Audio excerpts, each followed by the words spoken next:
Hey everybody, here I am driving, and I was thinking about the passage of time.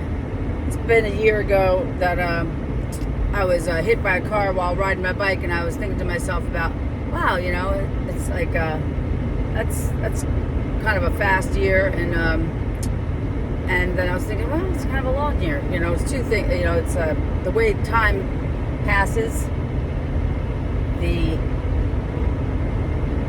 cosmic joke of time, how it definitely is fast and it's slow. Life is long and life is short. And it got me thinking about 1 year, and then it got me thinking about 20 years ago, and I was thinking about 2006 and what a magical year that was. And I was thinking about 2006, what was I doing in 2006? And I was thinking, wow, that was the year I was at Shikori Hills, and that was the year that I had taken I was 35 years old, and I remember I was wearing this red cotton dress from, some ladies will recognize this cotton dress I'm talking about. It was from Old Navy, and it gripped you in all the right spots. It showed off the uptown ladies real good, and then it had that good stretchy back halter dress, and then it popped out nice over the backside, and it was just long enough, and it was just short enough, and then it was a beautiful red floral cotton that when you washed it up a lot, which I did,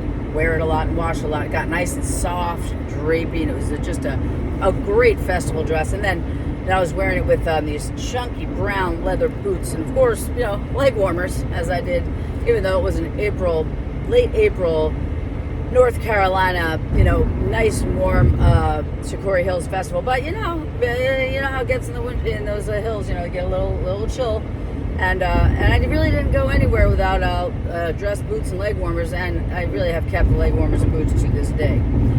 As if you know me, you know me. And so anyway, I don't know really what's going on. So this was a year.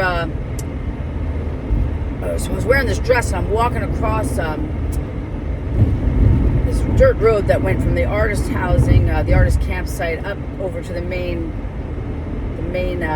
meadow stage or what have you. And I see these sort of grimy guys being, golf carted from a big van, one of those big tour buses onto the main stage. And one of them gives me a long look. I had my Gibson slung to my back, and I was just sort of like, oh man, I was free and easy and looking real good. And sauntering, feeling myself, and he gives me a long look, one of those long looks that makes you feel licked up and down, and I did feel that. I did feel it. And he looked me up and down, and I looked him back, and I was taken in by it, and I felt completely taken by it. I'm telling you, I felt the look, and he gave that feeling. And anyway, I was thinking, who are those grimy boys? Where are they going? And, oh boy, that was the year the Avett Brothers played the main stage, and those were them, and I didn't recognize them at the time because I didn't know who the hell they were, but I do now, and man, am I a fan of those boys. And I don't even know, I probably might have caught their act that festival, but this was the year that I taken my bike with me. I was like, this is year 4 of the festival, and I was like, I'm kind of a bicyclist, so I'm going to pop my bike in the car, and in the van, I'm going to ride around this festival more than I am going to walk.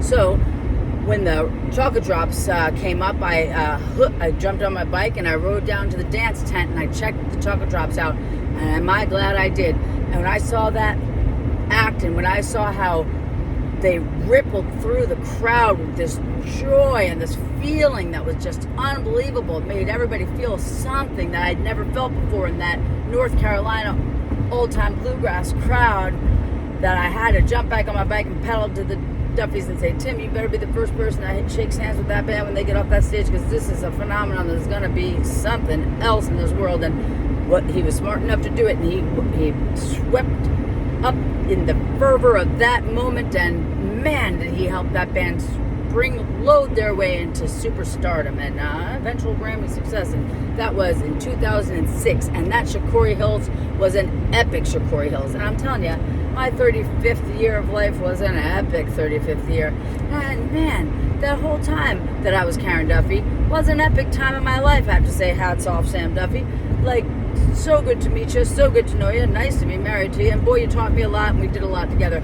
23 to 40-ish, man, what a time.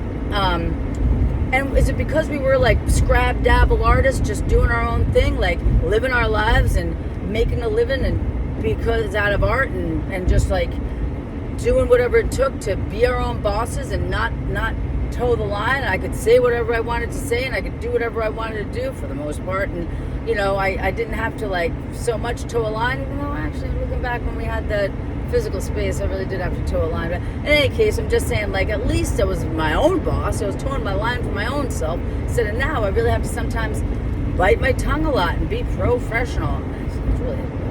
It's really hard for me to bite my tongue and not say everything I want to say. I want to get back to a time in my life where I can say anything I want to say, and at least all the ramifications are only on me. I guess the ramifications are only on me still, but sometimes people think like, well, whatever you say affects the institution or the nonprofit or the blah blah. We got to make a lot of excuses for you and your rambunctious mouth and what you say. Yeah, all right, I got a rambunctious mouth and I want to say what I want to say, so maybe I should just turn back into being a rambunctious mouthed artist, rolling around the world being whatever I want to be. Anyway, how can I do that with this static electricity hairdo I've got rolling around? You see this? What animal's in the back of this car rubbing a balloon up against my hair? I mean, come on. What did I do in this thing? Hey, speaking of which, has anybody seen the signage that's on the gas tank pumps nowadays when you go to pump gas? It says something like, when you get out of your car, touch your metal piece of the external part of your car before you start pumping gas, because otherwise the static electricity contained on the external aura of your body of some sorts is going to ignite gas vapors, and in which case you're going to burst into a ball of flame. I mean, like something to that effect. And I'm like, what is happening? I've never seen that before in my life. Is there some kind of new electrical field that are on modern cars that I don't know about? I mean, right now I could imagine it's in my car, but I mean, I've never had an electrical field burst upon me in my car in my life. It's probably because I'm riding cars that are powered by hamsters, but you wouldn't know it by the the flyaway look at my hair's eye right now. In any case, I'm here out on the road right now, headed back to the Dirty Jers, and I'm looking forward to resuming my life of serfdom, slave wagery, and excitement, and service to humanity. And I'm wondering when am I going to wake up and become somebody who artistically Scrabdabbles it again? Because you know what, life is too short. And I got to live my next bit of time with that same attitude that I lived my prior bit of time, because we don't have a lot of time on this earth, and when I was a fighting artist and I fought people, I was fighting men, and I didn't have any health insurance. I mean, and it shows, because I broke my nose twice and I didn't ever get a chance to see a doctor to reset it, and I do have a very bad ankle sprain that might come back to haunt me when I'm 80. I might be like, dang, I wish I had health insurance when that happened. Who cares though? You know what? Maybe by then I'll have so many good adventures, putting words to paper about them, that could pay for health insurance then. What I don't want to do though is live a life that is not worthy of writing about, or I'm also not going to live a life just to write about it. I'm not one of those getting myself in danger. I'm not a jackass getting myself in danger just to put it on TV. I'm a Jack Fanny, if you will. Anyway, I'm somebody who is just trying to live a life of meaning and purpose, and not one that has to Scrabdabble for anybody else. I want to Scrabdabble for myself, and not have to worry about those people peering over my shoulder and putting their thumb on my back. If there's going to be any thumbs, it's going to be me like hitching on the spiritual highway, towards happiness, joy, and love. Not trying to evade the thumb of oppression. Anyway, here's to happiness, joy, and love. Check you sometime.